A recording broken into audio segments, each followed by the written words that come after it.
पिछले 8 महीनों से, लेकिन उसकी गैर मौजूदगी में घर में एक खालीपन और बढ़ गया था, और शायद यही खालीपन दादा और मम्मी को एक दूसरे के करीब ले आया। ये सब पिछले 8 महीनों से साल की बात है। मार्च का महीना था, गर्मी शुरू हो चुकी थी। मैं कॉलेज से थक कर घर लौटी थी। उस दिन मेरी एक क्लास जल्दी खत्म हो गई थी और मैंने सोचा कि घर जाकर थोड़ा आराम करूंगी। घर का दरवाज़ा खुला था, जो थोड़ा अजीब था क्योंकि मम्मी हमेशा उसे बंद रखती थी। मैंने अपने जूते उतारे और चुपचाप अंदर चली गई। घर में सन्नाटा था। मैंने सोचा शायद मम्मी बाजार गई होंगी और दादा अपने कमरे में होंगे। मैं अपने कमरे की तरफ बढ़ी, लेकिन तभी मुझे रसोई से कुछ आवाज़ें सुनाई दी। हल्की हल्की हंसी, कुछ फुसफुसाहट। मैंने सोचा शायद कोई पड़ोसी आया होगा। मम्मी को हंसते हुए मैंने बहुत दिनों बाद सुना था, तो मेरे मन में एक उत्सुकता सी जागी। मैं चुपके से रसोई की तरफ बढ़ी। दरवाज़ा थोड़ा सा खुला था और मैंने अंदर झांक कर देखा। जो मैंने देखा वह मेरे लिए किसी झटके से कम नहीं था। मम्मी रसोई में खड़ी थी। वह चाय बना रही थी और उनके हाथ में एक कप था। उनके ठीक पीछे दादा खड़े थे। उनकी बाहें मम्मी की कमर पर थी और वह धीरे धीरे उनके कानों में कुछ कह रहे थे। मम्मी हंस रही थीं। उनकी आंखों में एक चमक थी जो मैंने पहले कभी नहीं देखी थी। दादा का चेहरा मम्मी के कंधे के पास था और वह धीरे से उनकी गर्दन के पास अपनी नाक ले गए। मम्मी ने हल्के से अपनी आंखें बंद की, जैसे वह उस पल को महसूस कर रही हो। ये सब इतना अजीब था कि मैं समझ ही नहीं पाई कि क्या हो रहा है।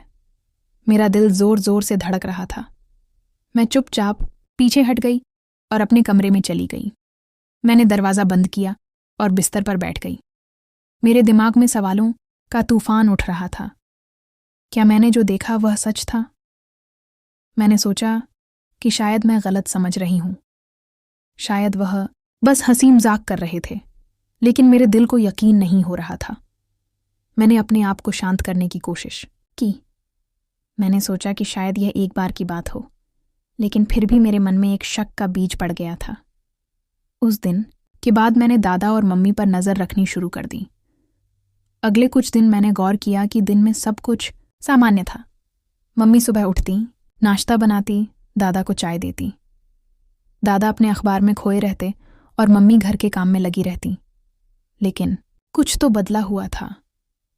दादा की आंखों में एक चमक थी जो पहले नहीं दिखती थी। वो मम्मी से बात करते वक्त थोड़ा ज्यादा मुस्कुराते थे। मम्मी भी पहले से ज्यादा खुश लग रही थी। वह गुनगुनाती रहती, अपने बालों को बार बार संवारती और कभी कभी दादा की तरफ देखकर हल्के से मुस्कुरा देती। ये सब छोटी छोटी चीजें थीं, लेकिन मेरे शक को और गहरा कर रही थी। एक शाम मैं अपने कमरे में बैठी किताब पढ़ रही थी। मम्मी ने कहा था कि वह पड़ोस में किसी से मिलने जा रही है और दादा अपने कमरे में थे। मैंने सोचा कि थोड़ा टीवी देख लूं। मैं हॉल में गई, लेकिन तभी मुझे मम्मी की चप्पलों की आवाज़ सुनाई दी। मैंने सोचा कि शायद वह जल्दी लौट आई। मैंने टीवी की आवाज़ कम की और चुपके से देखने की कोशिश की। मम्मी हॉल में नहीं थी। मैंने गौर किया कि दादा के कमरे का दरवाज़ा हल्का सा खुला था। मैं चुपचाप वहां तक गई। अंदर से मम्मी की धीमी आवाज़ आई, हरिशंकर जी कोई देख लेगा तो क्या सोचेगा? दादा ने हंसते हुए कहा, मंजू चांदनी ऊपर है और बाहर कोई नहीं है, चिंता मत करो। मैंने दरवाजे की दरार से झांका। मम्मी दादा के पास बैठी थी। दादा का हाथ मम्मी के कंधे पर था और वह धीरे धीरे उनके बालों को सहला रहे थे। मम्मी का चेहरा थोड़ा लाल था और वह दादा की तरफ देखकर मुस्कुरा रही थी। फिर दादा ने गला साफ करने की आवाज़ अपना चेहरा मम्मी के करीब किया और मम्मी ने अपनी आंखें बंद कर लीं। उनके बीच का वह पल कुछ ऐसा था जो मेरे लिए समझना मुश्किल था।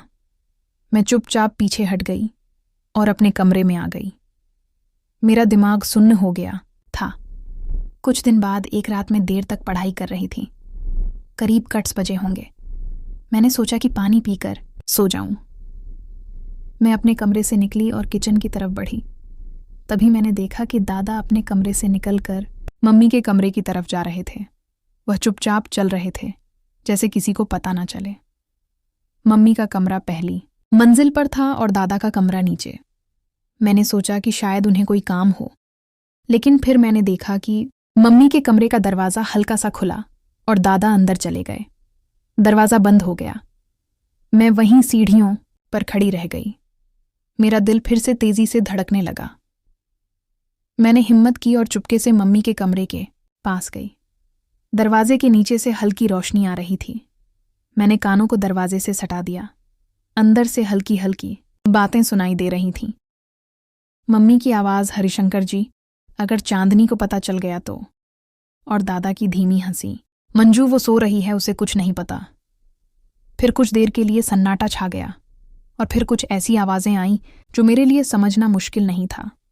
बिस्तर की हल्की चरमराहट, कोई चीज़ गिरने की आवाज़ और फिर मम्मी की धीमी सांसें। ऐसा लग रहा था जैसे वह दोनों एक दूसरे के बहुत करीब थे। मैं वहां से भागकर अपने कमरे में आ गई। मैंने दरवाज़ा बंद किया और बिस्तर पर लेट गई।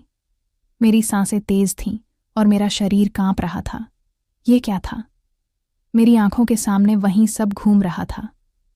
रसोई में वह पल, हॉल में वह करीबी, और अब यह रात का सन्नाटा। मैं सो नहीं पाई। मेरे मन में गुस्सा था, शर्मिंदगी की थी, लेकिन साथ ही एक अजीब सा खिंचाव भी था। मैं समझ नहीं पा रही थी कि मेरे साथ क्या हो रहा है। अगले दिन मैं कॉलेज गई, लेकिन मेरा ध्यान कहीं नहीं था। मेरे दोस्तों ने पूछा कि मैं उदास क्यों हूं, लेकिन मैंने कुछ नहीं बताया। मैं बस सोच रही थी कि क्या करूं। क्या मैं मम्मी से पूछूं या दादा से? लेकिन मेरे पास हिम्मत नहीं थी। और फिर एक अजीब बात हुई। मैं जब भी उस रात को याद करती, मेरा शरीर एक अजीब सी गर्मी से भर जाता। मेरे मन में कुछ गलत ख्याल आने लगे। मैं सोचने लगी कि क्या ऐसा होना गलत है? क्या प्यार और करीबी की ज़रूरत सबको नहीं होती? और फिर एक खतरनाक ख्याल मेरे दिमाग में आया, क्या मुझे भी किसी की ज़रूरत है? मैंने अपने दोस्त आर्यन की तरफ ध्यान देना शुरू किया। वह कॉलेज में मुझसे अक्सर बात करता था। उसकी आंखों में वही चमक थी जो मैंने दादा की आंखों में देखी थी। वो हंसता, मेरे साथ मजाक करता और कभी कभी मेरे करीब आने की कोशिश करता। पहले मैं उसे दूर रखती थी, लेकिन अब मैं उसे रोक नहीं पा रही थी। एक दिन हम कॉलेज के बाद पार्क में बैठे थे। वह मेरे पास आया। उसने मेरे हाथ को छुआ। उसकी उंगलियां मेरी हथेली पर हल्के कह के घूम रही थीं और मेरे शरीर में एक अजीब सा कंपन हुआ। उसने धीरे से मेरे कानों में कहा, चांदनी, तुम बहुत खूबसूरत हो। मैंने कुछ नहीं कहा, बस उसकी आंखों में देखती रही और फिर मैंने खुद को उसके और करीब जाने दिया। उस दिन के बाद आर्यन और मेरे बीच कुछ बदल गया। वह मुझे मैसेज करता, देर रात तक बातें करता। हम कॉलेज के बाद अक्सर मिलने लगे। एक बार उसने मुझे अपने घर बुलाया। उसका परिवार बाहर गया हुआ था। मैं गई। हम उसके कमरे में बैठे थे। उसने मेरे करीब आकर मेरे कंधे पर हाथ रखा। उसकी सांसें मेरे चेहरे के पास थीं। उसने धीरे से मेरे गाल को छुआ और मैंने उसे नहीं रोका। वो पल कुछ ऐसा था जो मुझे गलत भी लग रहा था, लेकिन साथ ही एक अजीब सा सुकून भी दे रहा था। धीरे धीरे मैं आर्यन के साथ ज्यादा वक्त बिताने लगी। हम कॉलेज के बाद कहीं ना कहीं घूमने जाते। वह मुझे अपने दोस्तों से मिलवाता और मैं उसकी दुनिया में खोने लगी। लेकिन मेरे मन में हमेशा दादा और मम्मी की बात घूमती रहती। मैं सोचती कि अगर वह ऐसा कर सकते हैं तो मेरे लिए भी यह गलत नहीं है। मैंने खुद को समझाने की कोशिश की कि यह सब सामान्य है, लेकिन कहीं ना कहीं मेरे अंदर का एक हिस्सा चीख रहा था कि मैं गलत रास्ते पर जा रही हूं। एक रात मैं घर लौटी। मम्मी और दादा हॉल में बैठे थे। मम्मी दादा के लिए चाय बना रही थीं और दादा उनकी तरफ देखकर मुस्कुरा रहे थे। मैंने गौर किया कि मम्मी की साड़ी का पल्लू थोड़ा नीचे सरक गया था और दादा की नज़रें वहीं टिकी थीं।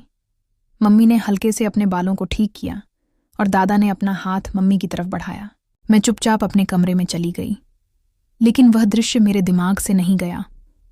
और फिर उसी रात आर्यन का मैसेज आया। उसने लिखा, चांदनी, तुम आज बहुत अच्छी लग रही थी। काश तुम मेरे पास होती।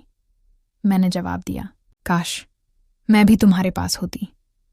और उस रात मैंने खुद को पूरी तरह बदलते हुए महसूस किया। कई महीने बीत गए। मैं आर्यन के साथ अपने रास्ते पर चल रही थी और दादा मम्मी अपने रास्ते पर आर्यन के साथ मेरी नज़दीकी।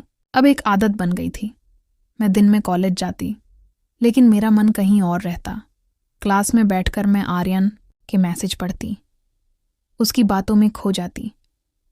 वो मुझे हर दिन कुछ ना कुछ ऐसा कहता जो मेरे दिल को छू जाता।